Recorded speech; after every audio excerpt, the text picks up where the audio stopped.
Korean mafia boss walked in on a black woman in his shower. His child whispered, "She's the one." I stood there, gun, steam swirling around me, staring at a woman who had no business being in my home.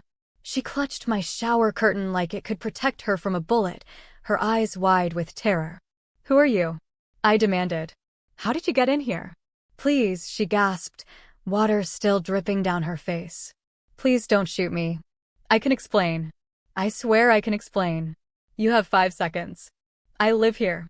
I thought I lived here. Apartment 14A. I have a key. I have a lease. Please, just let me show you. This is the penthouse. There is no apartment here.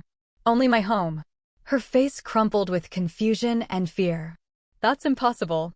The key worked. The door opened. "I just moved in 3 days ago, and I have been working double shifts and I never even noticed that." Before she could finish, I heard small footsteps behind me. My blood ran cold. I turned to see my 6-year-old daughter standing in the hallway, her stuffed rabbit dangling from her hand. "Zoom in. Go back to bed. Out." But she did not move. She simply stared at the terrified woman in my shower. Her head tilted to the side like she was listening to something only she could hear. Then she tugged my sleeve and whispered words that stopped my heart.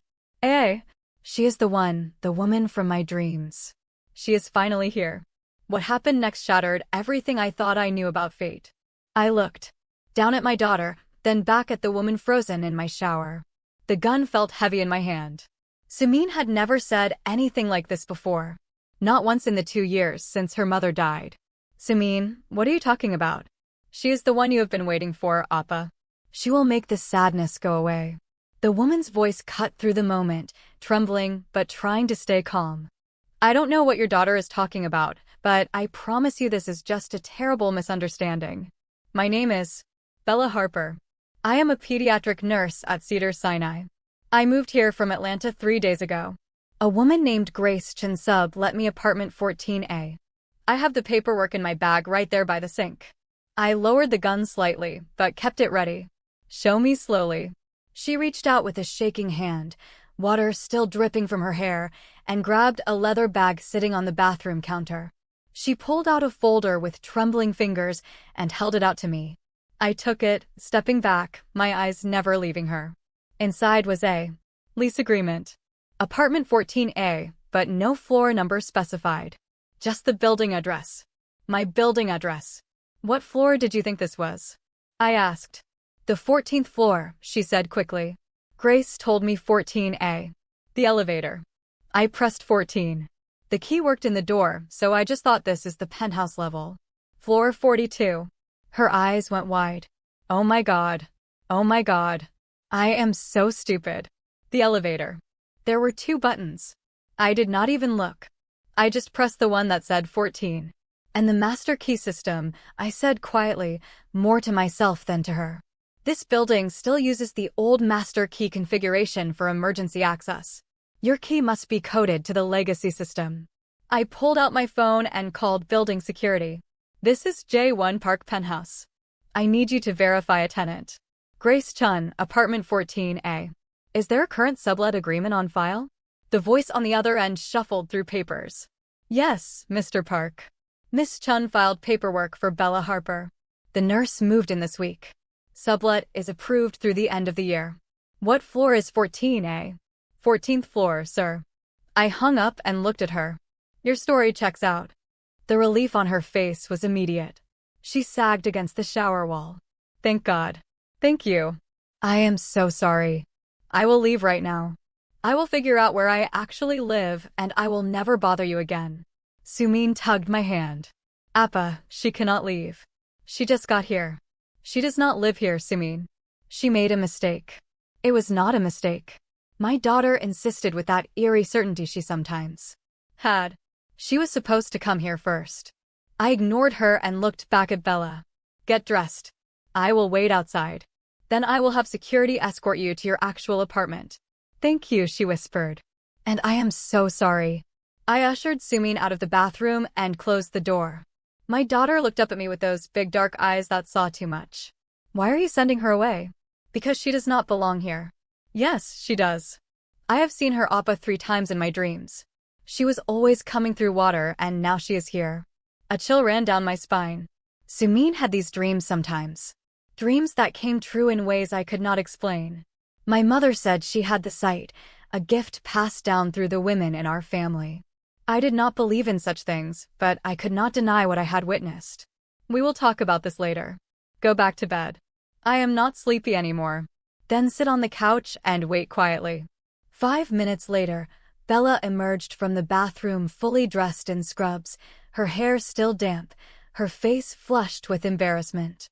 She clutched her bag to her chest like a shield. I am ready again. I cannot apologize enough. Before I could respond, my phone buzzed. Security again. Mr. Park, we have a situation.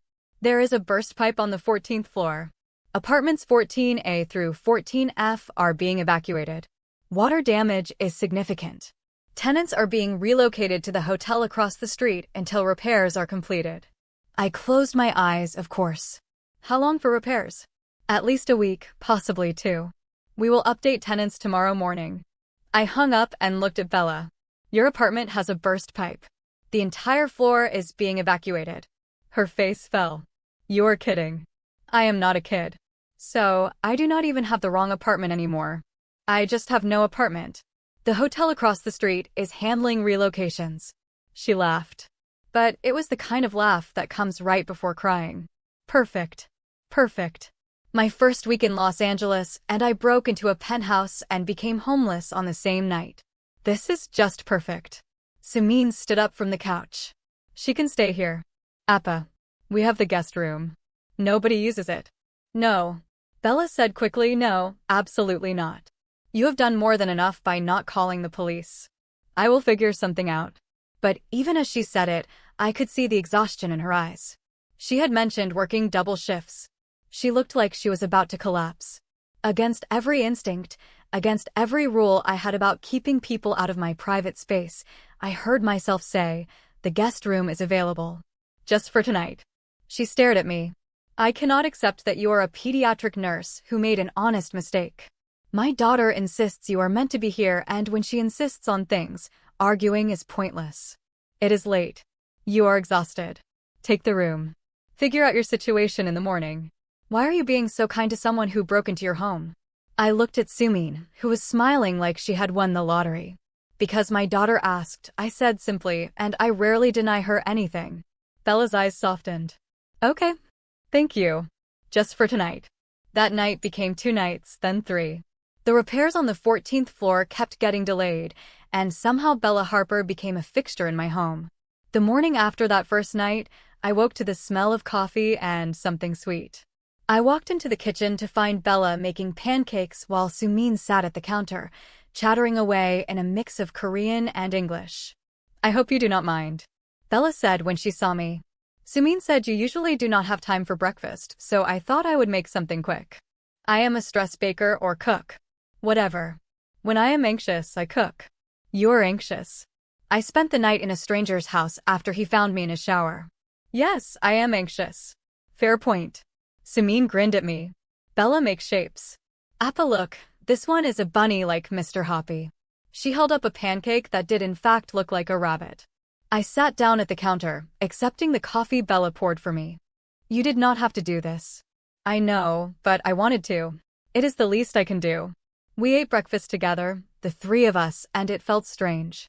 I had not had a meal like this, casual and warm, since before my wife died. My home was usually silent in the mornings, efficient and cold.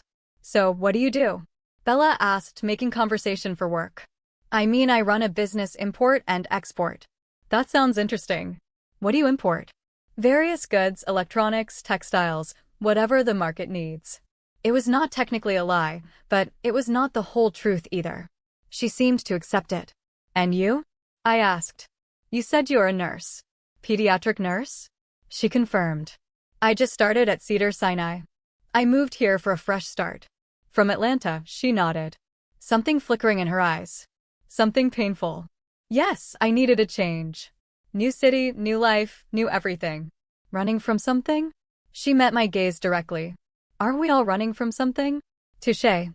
After breakfast, Bella insisted on cleaning up. I went in my office to handle some business calls, the kind that required privacy. When I emerged an hour later, I found Bella and Sumin in the living room, building an elaborate structure out of blocks. It is a hospital, Sumin explained, for sick bunnies. Every bunny deserves good health care, Bella said seriously, placing another block. I watched them for a moment, unnoticed. My daughter was laughing. Really laughing. The kind of pure joy I had not seen from her in months. If you enjoyed the story so far and want to see where this impossible connection leads, hit that subscribe button now, because what starts as a simple misunderstanding is about to become the most complicated and beautiful thing either of us has ever experienced. The days blurred together. Bella stayed in the guest room. Building management kept pushing back the timeline for repairs. First 1 week, then 2, then a month. I could have insisted she move to the hotel, but I did not. She worked night shifts often, coming home exhausted in the early morning hours. I worked irregular hours too, often late into the night. We developed a rhythm. She would make breakfast when she could. I would leave coffee ready for her when she worked overnight. Sumin adored her. One evening about 3 weeks after she had arrived, I came home to find Bella on the floor of the living room teaching Sumin how to braid hair. Your daughter has been asking me about her mother, Bella said carefully. I hope that is okay. I told her she should ask you. Sumin looked up at me. Bella's mama taught her to braid. Did my mama know how to braid? I sat down on the couch, the question landing heavier than it should. Yes, your mama knew how to braid. She was going to teach you when you got older. Can you tell me about her? I glanced at Bella, who gave me an encouraging nod. Your mother was strong, I said slowly. She was kind. She loved to sing even though she was not very good at it. Sumin giggled. Like you, Appa? Yes, like me. She loved you more than anything in the world. And she would be very proud of the person you are becoming. Do you miss her? Every day, Bella quietly excused herself, giving us space. But I noticed the way she wiped at her eyes as she left the room. Later that night after Sumin was asleep, I found Bella on the balcony, looking out at the city lights. I am sorry if I overstepped, she said with the questions about her mother. You did not. She needs to talk about her. I just do not always know how. Grief is hard, especially when you are trying to be strong for someone else. I leaned against the railing beside her. You speak from experience. My grandmother raised me. She died 2 years ago. I still reach for my phone to call her sometimes. I am sorry. Me too. We stood in comfortable silence for a moment. Can I ask you something? She said, finally, of course. Why did you really let me stay? And do not say it is because of Sumin. You could have sent me to the hotel. I considered the question, considered lying, but something about the way she looked at me made me want to tell the truth. Because my daughter has not smiled like that since her mother died. And because you brought light into this apartment that I did not realize was missing. She turned to face me fully. The one eye whatever she was going to say was interrupted by my phone ringing. I glanced at the screen. Business, the kind I could not ignore. I have to take this. She nodded. Of course. I walked back inside, answering in Korean. The conversation was TUR. A shipment had been intercepted, not the legal kind. Someone was moving against us. Tensions were rising. When I returned to the balcony, Bella was gone. I found a note on the counter. Thank you for sharing about Sumin's mother. You are a better father than you give yourself credit for. See you in the morning, Bella. The next few weeks were a careful dance. Bella and I circled each other, drawn together, but both holding back. She would catch me watching her. I would catch her watching me. The tension built slowly, inevitably. One Friday evening, I came home earlier than usual. My mother was visiting, sitting in my living room with Sumin when I walked in. J1, my mother said in Korean. Who is this woman living in your home? She is a friend. Her apartment flooded. A friend? My mother's eyes narrowed. Sumin says she has been here for over a month. The repairs are taking longer than expected. She is black. I am aware. This is not appropriate. What will people think? I do not care what people think. You should. You have responsibilities, a reputation. This woman, her name is Bella, and she has been nothing but kind to your granddaughter. That is not the point. Then what is the point? My mother stood, straightening her coat. The point is that you are J1 Park. You are not some ordinary man who can do as he pleases. You have obligations to the family, to the business. My obligations are to my daughter. And right now, Bella makes her happy. And what about you? Does this woman make you happy? I did not answer. I did not know how. My mother left, her disapproval hanging in the air like smoke. Sumin tugged my hand. Helmut does not like Bella. Helmut does not know Bella. Will she make Bella leave? No one is making anyone leave. But even as I said it, I knew the complications were building. My mother was not wrong. I was not an ordinary man. My world was dangerous, dark, and the more Bella became part of my life, the more I worried about what that meant for her. That night, Bella came home from her shift to find me sitting in the dark living room, a glass of whiskey in my hand. Are you okay? She asked, setting down her bag. My mother came by today. I heard. Sumin told me. She said, your mom was not happy about me being here. She has opinions about many things. Bella sat down across from me. J1, if my being here is causing problems with your family, I can leave. The hotel would be fine. I have been imposing for too long anyway. You are not imposing. Then what am I doing here? She asked it gently, but the question hung heavy between us. I set down my glass. Honestly, I do not know. I just know that I am not ready for you to leave. Why? Because you make my daughter laughed. Because you brought warmth into a home that has been cold for 2 years. Because when you are here, I remember what it feels like to be something other than what I have to be out there.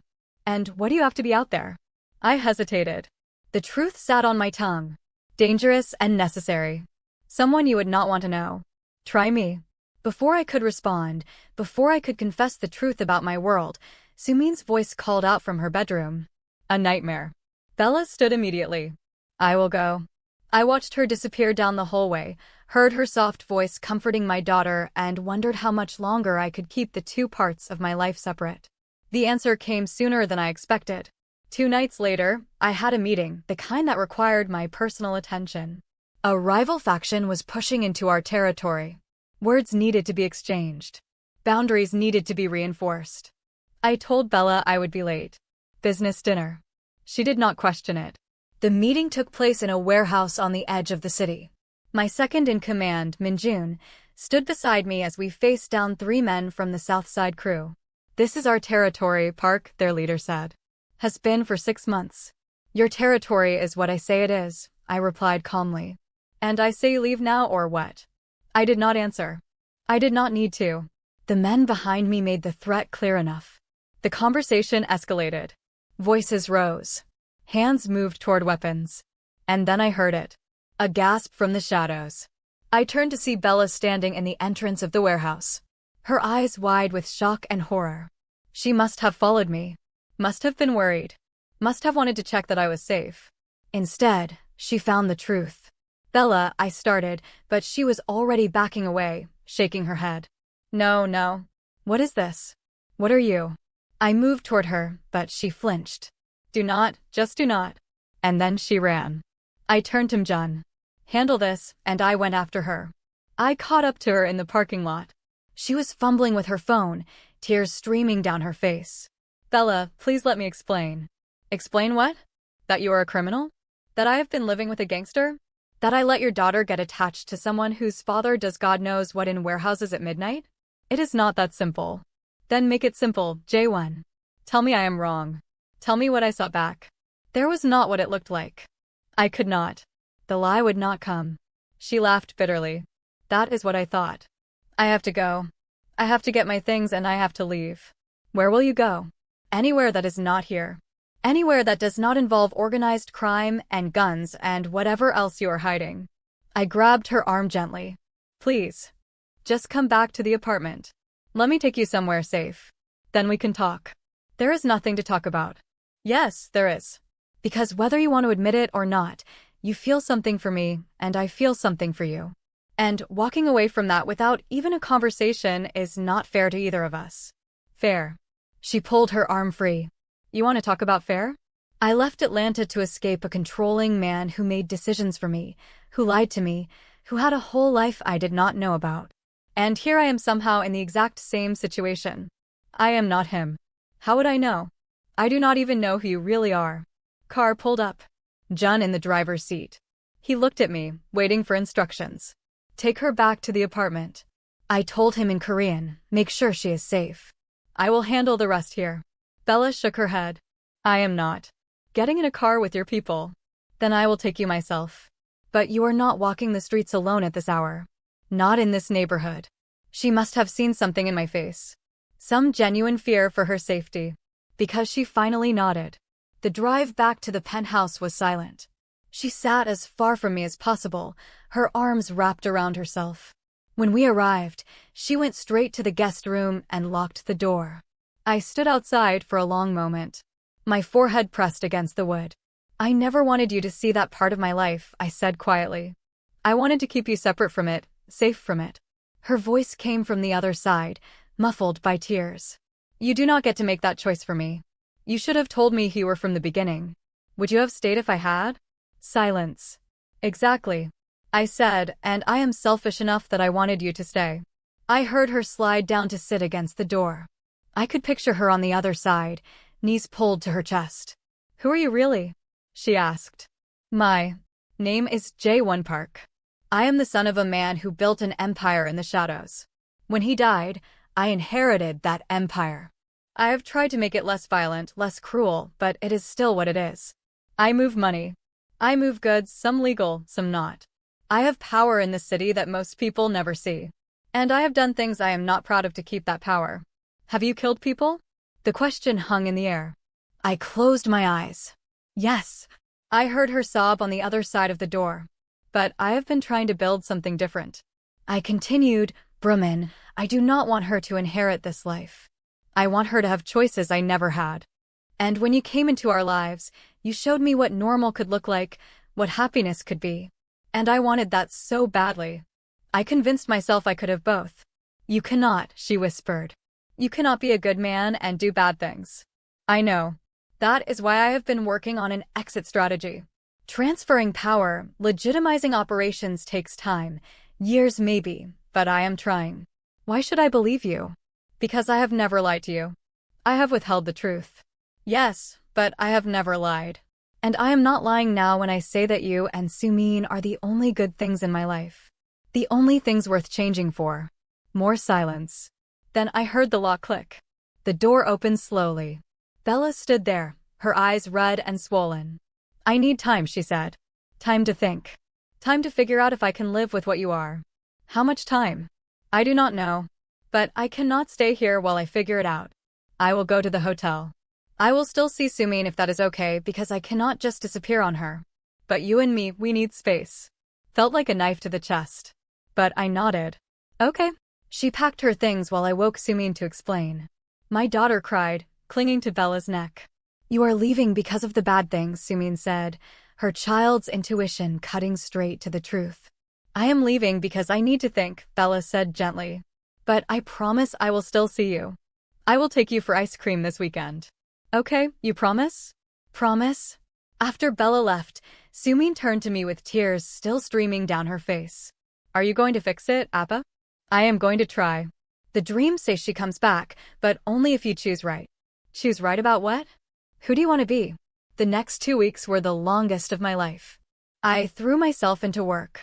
Both the legitimate business and the less legitimate. But my heart was not in it.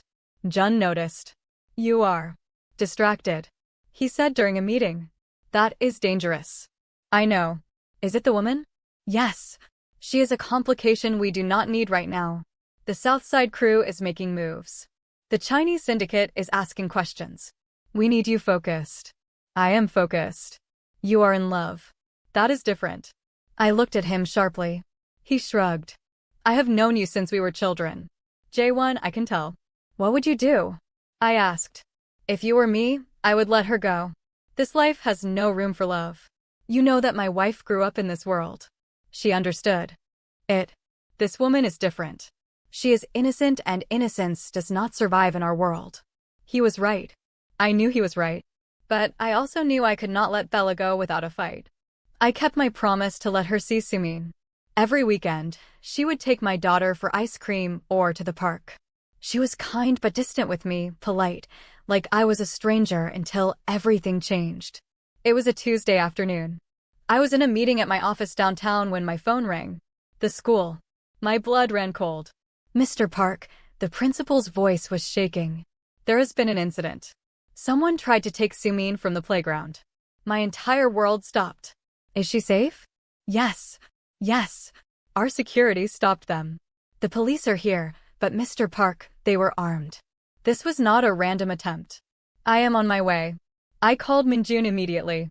Get everyone to the school out and find out who ordered this. The drive to Sumin's private school was a blur.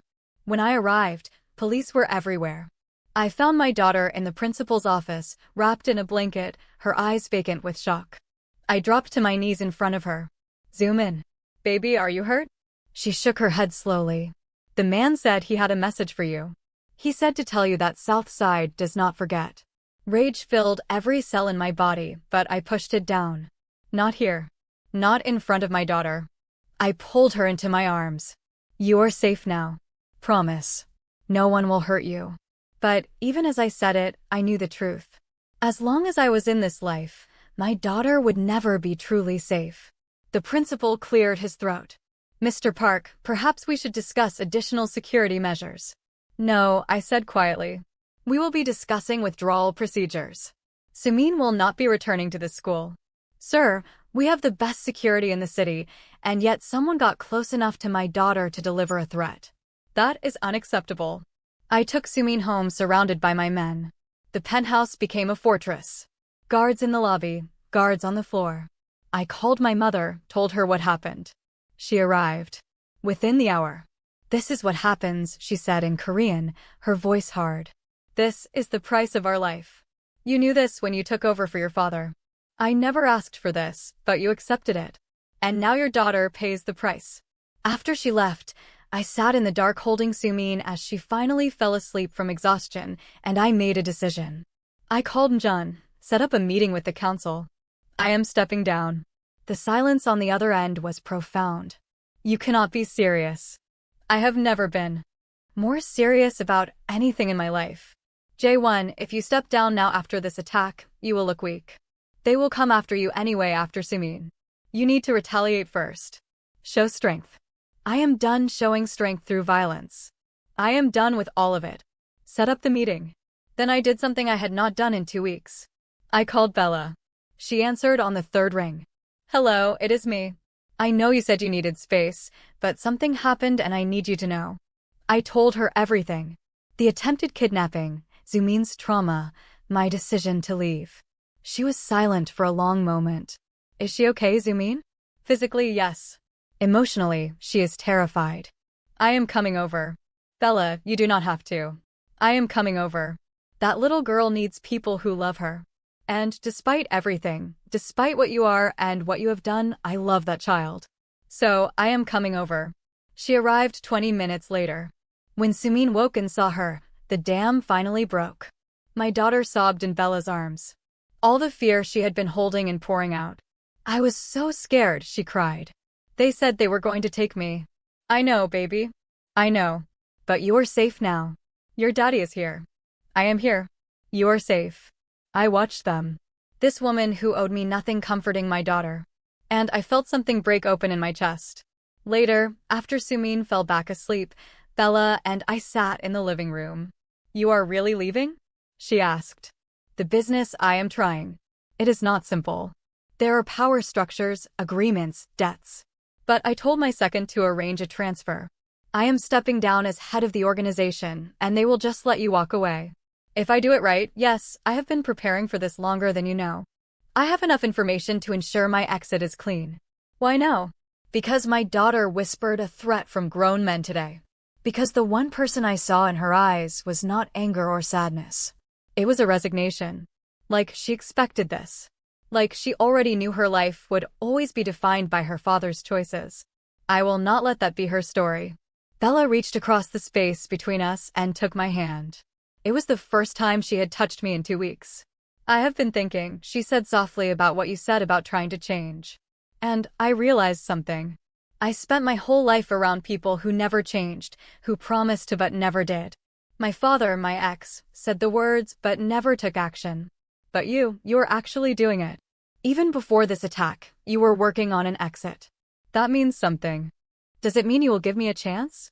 It means I want to, but I am scared. J1 scared of getting hurt. Scared of what your world might do to me to zoom in. I am scared too. I have not been scared in years, but I am terrified right now. Terrified of losing you. Terrified of failing my daughter. Terrified that I have done too much damage to ever really be free. Then let us be scared together, she said. Over the next 3 months, I dismantled my empire piece by piece. It was delicate work. I transferred territory to Minjun, who had always been more comfortable with the violence than I was. I paid off debts. I called in favors. I moved money into legitimate businesses, real estate, import-export, but actually legal this time, tech investments. My mother was furious. The council was skeptical. But I had enough leverage, enough dirt on enough people that they let me go. Bella was there through all of it. She did not flinch when difficult men came to the apartment for meetings. She did not ask questions she did not want answers to. She just supported me, and she loved Sumin. One night about 4 months after the attack, I found her on the balcony again looking at the city lights. "Penny, for your thoughts," I said, just thinking about how much has changed. For months ago, I was ready to walk away forever. Now I am standing in your home watching you become someone new. It is surreal. Do you regret staying? No. But I worry sometimes about what happens if someone from your old life comes back. About whether you will miss it. I will never miss it. The power, maybe the respect, but not the fear, not the violence, not the weight of knowing that any choice I make might get someone killed. What will you do when this is all over? I have been thinking about architecture actually. It is what I studied before my father died and I had to take over. I want to design buildings, create something instead of controlling something. She smiled. I think you would be good at that. And what about you? Are you happy at the hospital? I am, but I have been thinking about opening a clinic. Something in an underserved neighborhood. Pediatric care for families who cannot afford it otherwise. That sounds like you. We are quite the pair. She laughed. A former crime boss and an idealistic nurse trying to save the world one small step at a time. I think we can do it. She turned to face me fully. I love you. You know, I tried not to. I told myself it was too complicated, too dangerous, but I do. I love you. I love you too. I have since the moment you stood in my shower. Terrified and defiant, and somehow still trying to explain yourself. She laughed, tears in her eyes. That feels like a lifetime ago. It was. We are different people now. Better people. I hope so. 2 months later, I was completely out. Jun ran things now. I had transitioned everything. I was clean, free, terrified, and exhilarated all at once. That is when I started planning the proposal. I wanted it to be perfect, meaningful, a call back to where we started, but a promise of where we were going. So, I recreated the bathroom. Filled it with candles and flowers, rose petals floating in water. It was romantic and absurd and absolutely perfect. I asked Sumin first, of course. How would you feel if Bella stayed forever? If she became part of our family officially? My daughter's face lit up like the sun. Can she be my Bella mom? She can be whatever you want her to be then. Yes, yes, yes, yes. On a Saturday evening, I told Bella I needed to show her something. Led her to the bathroom door. Why am I looking at your bathroom? She asked, confused. Just open it. She did and gasped. The entire room glowed with candlelight. Flower petals covered every surface. And in the middle of it all, I stood waiting. J1, what is this? I took her hand, pulled her inside, and dropped to one knee. Most love stories do not begin with a wrong address and an accidental break-in. Most relationships do not survive discovering your partner is a criminal, but we are not most people, are we? Tears were already streaming down her face. You walked into the wrong apartment that night. Wrong floor, wrong life, wrong man. But my daughter knew. She saw what I could not. That you were exactly where you were meant to be. You did not just save me, Bella. You gave me a reason to save myself. You showed me that redemption is not a moment. It is a choice. Every single day choosing to be better, and I want to spend the rest of my life making that choice with you. Will you marry me? She was sobbing now, nodding before she could even speak. Yes. Yes. This is still the craziest story I have ever been part of. But yes, I slipped the ring on her finger and pulled her into my arms. Sumin appeared in the doorway, having been listening the whole time, and launched herself at both of us. We stood there, the three of us, holding each other in that bathroom where everything began. The wedding was 6 months later, small, intimate. My mother came, still disapproving, but softening when she saw how happy Sumin was. Bella's family flew in from Atlanta. Her grandmother's sister standing in for the woman who had raised her. The ceremony blended traditions, Korean and American. We honored both cultures, both families, both journeys that had led us here. But the moment that broke everyone was Sumin's speech at the reception. She stood on a chair so people could see her, clutching a microphone too big for her small hands. My daddy was lost in the dark for a long time, she said, her voice clear and strong. After my first mommy went to heaven, he was so sad. He smiled, but his eyes did not smile. Then Bella came. She came through the water just like in my dreams. And she brought the light with her. She turned to Bella. You did not try to be my mommy because my mommy is watching from heaven. But you're my Bella and that is something special just for us. Thank you for finding the wrong apartment. Thank you for staying even when it was scary. Thank you for loving my APA until he could remember how to love himself. There was not a dry eye in the room. Bella was openly weeping. I was struggling to hold it together. Even my mother was dabbing at her eyes with a handkerchief. Sumin raised her juice glass to wrong addresses that lead to right places. Everyone raised their glasses, laughing through tears. That night after the wedding, after the guests had left, after Sumin was asleep at my mother's house giving us privacy, Bella and I stood on the balcony of our home. Our home, not mine, ours. No regrets? I asked. Not a single one. You only that I did not find you sooner. She laughed. I think we found each other exactly when we were supposed to any earlier. And you would not have been ready to change. I would not have been ready to believe someone could. We stood there holding each other, looking out at the city that had brought us together. I never believed in fate, I said quietly. I believed in power, in control, in making your own way through force. But that night, when you stood in my shower, terrified and trying to explain, and my daughter whispered that you were the one, something changed. Maybe it was fate. Maybe it was luck.